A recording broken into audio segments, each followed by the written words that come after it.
Hey guys, it's Courtney and I'm here with another video for Trinity Stamps. Today I'm going to be using one of the new stamp sets that will be released in just a few more days. And I'm going to be creating a one-layer scene card, and we're going to be keeping this pretty simple. I've gotten quite a few comments from you guys that this is intimidating to create a one-layer scene with a lot of masking and a lot of detail. So we're going to keep this really simple.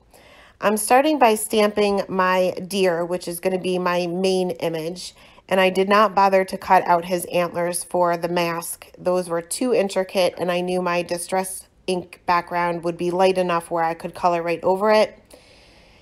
Once he was masked, I moved on to my trees, and there are two different size trees in this stamp set, so I'm starting with the largest one first, and I'm stamping the trees that will be in the front first, and this will be obviously towards the bottom of my card panel. I'm masking each time I stamp. Anything you want to be in the background or behind another object will be stamped second. So the first two trees will be in front of this third tree here. And then I'll move on to the smaller tree, and I'm just going to put a couple of these more in the background. Even if these were the same size trees, they would still appear smaller if they are in the background. And also they will be kind of laying underneath some of these larger trees, so I did stamp those last. Once my images were stamped and masked, we'll move on to the background. And I'm taking a piece of Eclipse masking paper here, and I'm just going to cut a wavy line. I'm just freehanding this. You can certainly use a die if you prefer. You can use a straight line if you prefer, whatever you want for your card. But I'm going to go ahead and mask out the bottom part of my card panel there, and we're going to work on the sky first. I'm using 4 different colors of regular distress inks here. I'm using Salty Ocean, Blueprint Sketch, Chip Sapphire, and Seedless Preserves. I'm going to start off with my lightest color, which is the Salty Ocean, and I'm just going to go along the line of that mask. Then I will add my next color, which is the Blueprint Sketch, then the Chip Sapphire, and then the Seedless Preserves right on the top. Now this looks horrible, and it will look horrible. But once I get to the top of my card panel, I'll work my way back down using the same colors over the same areas, darkening those areas up, blending those areas out a little bit further. Now you can see my masks for the tops of my trees started to come up a little bit, and that's normal when you have an intricate area or an intricate image. I find it best to blend in the direction of your masks. So once you have your base layer down, you usually go with a circular motion. Once you're adding the second or third layer of that distress ink, just go up. I'm going towards the top of the card panel in order to avoid too much bleeding underneath those masks. Once I had my sky done, we'll move on to the snow, and I'm using that same Eclipse masking paper there. I'm just using the bottom, and I'm cutting out just a curve, like a half a circle, but it's kind of wonky a little bit, and that's okay. It doesn't have to be perfect. And we'll be using Shaded Lilac Distress ink for the snow. And I'm going to be moving this mask around, and I'm pretty much just concentrating underneath my images. So underneath my trees and underneath my little deer there. And I'm kind of moving the mask, rotating it so it's not the same exact looking hill each and every time. I'm just going along the edge of the mask itself so that I'm just creating a highlight for the hills. I'm not covering up too much of it. But I am pretty much going with a pretty heavy hand here. I want there to be enough shadow because it's a night scene. I don't want it to be all that faint. And Shaded Lilac is a pretty light color anyway. So once I had my hills down, I'm going to go ahead and go over the entire snow area with that Shaded Lilac. And I have very little ink on my ink blending tool here, and I'm going in with a very, very light hand. But this will kind of blend those areas out a little bit so you don't get too much of a harsh line where your hills are. Next, I removed all of my masks, and there was a few images there that I didn't get a great impression just because I wasn't careful. So I'm going to go in with an EK Success journaling pen, which is a Copic safe pen. There are several of them on the market, so you can use anything that you're comfortable with or anything that you already have, and just touch up some of those areas to keep that bold black outline. And then we'll move on to the Copic coloring, which I also kept pretty simple. I'm going to start off with the trees first, and I like to flick away from me. So I'm going to flip over my card panel here and start off with my lightest color, mapping out my darkest areas, and then go in with my darkest color, which is the G28.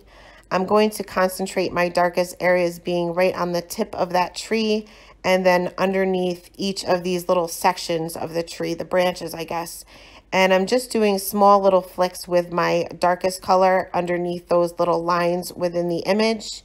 And then I'll move on to the G46, and I'll just extend those flicks out a little bit further.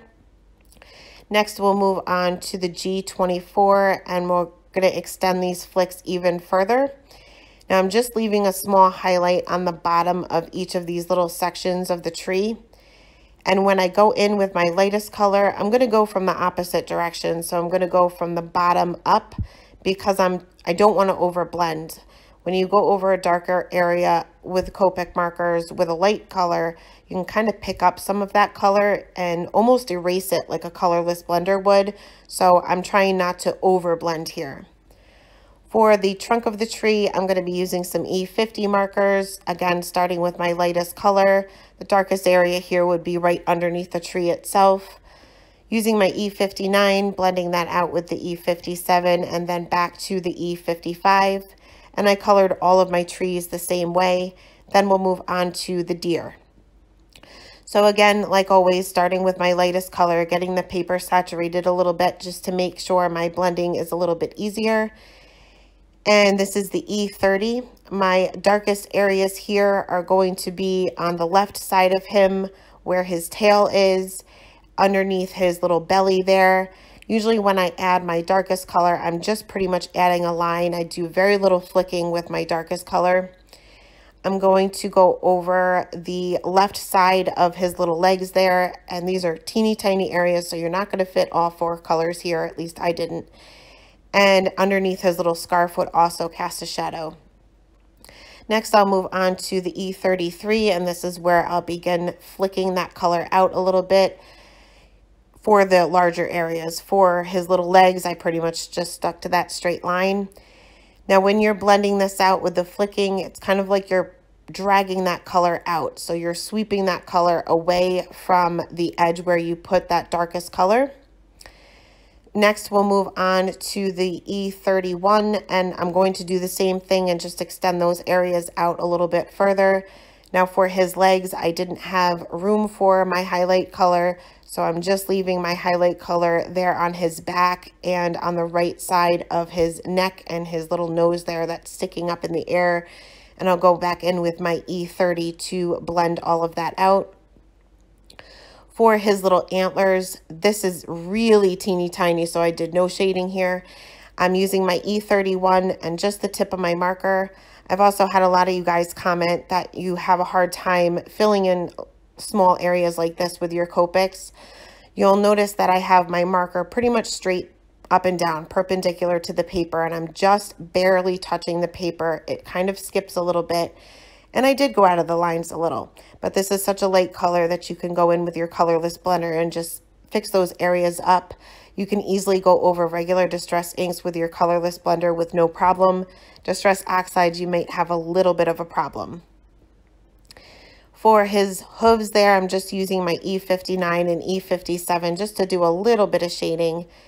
And for his scarf, I wanted to make this red and white stripes. Now I went right in with my reds and didn't really allow myself to do any shading on the white areas. So if you're doing this, if you're coloring this the same way and you plan on shading your white areas with your grays, do that first. Once you have your reds down, they're going to bleed and they're going to blend out to areas that you don't necessarily want them to. So I'm just adding a little bit of shading with my R46 and blending that out with the R43. These are tiny areas. You can get away with just one color anyway. You don't really need to do any shading here. For the little stars that are kind of hanging, I just went in with one color here. Now I did go in with my C1 and realized that red was going to bleed, so I kind of just stopped and left it as is. I did add a few little shadows underneath the trees and his little feet there with my BV02, which is just slightly darker than that shaded lilac, and blended that out just a little with my colorless blender. Being I don't have a lighter color than the BV02, the colorless blender will kind of fade that out just a little. Once all of my coloring was done, I'm going to take a sentiment from that same stamp set and just used my grid mat here to line that up and stuck that onto an acrylic block. Now I did stamp this on a piece of, just a scrap piece of paper just to make sure it was straight before I stamped this on my card panel. And I'm going to heat emboss this. Now we put a whole lot of distress ink on the sky. So you want to make sure that it is completely dry. Distress ink takes a little bit of time to dry anyway, and the more layers that you have, the longer it'll take. So I did treat this with my anti-static tool, and I'm going to stamp my sentiment right there in the center with my Versamark ink. Now in the stamp set, there is also some stars. I think there's 3 different sizes. I'm going to use the medium size and the small size and kind of stamp those all over my sky. Next, I sprinkled on my white embossing powder, and I did have a few stray areas that stuck to places I didn't necessarily want it to. So I just used a dry paintbrush to kind of sweep those away before I heat set that. Now, even though I had my heat gun warmed up pretty good before I took that to the paper, I did have a little bit of warping. Whenever that happens, I prefer to use a wet glue to adhere my panel to my card base. I typically use my Tombow Mono Multi Glue for pretty much everything anyway, but this will allow you time to kind of shift it around if needed. So I did adhere this flat to a white A2 size card base, and I wanted to add a few little details to my scene. So for my little trees there, I decided that I wanted some snow. I'm using a white gel pen. I know that there are some snow pens or whatever they're called out there. You can certainly use that as well. I just kind of went along the lines of the image and kind of defeated the whole purpose of using that Copic Safe pen in the beginning because we covered it up anyway. But I did that to all 5 of the trees, and I also added a little bit of sparkle to the inside of the stars in the sky, as well as his little scarf and stars that are hanging from that as well. And that is it for today's card. Thank you guys so much for stopping by, and have a great day. Bye.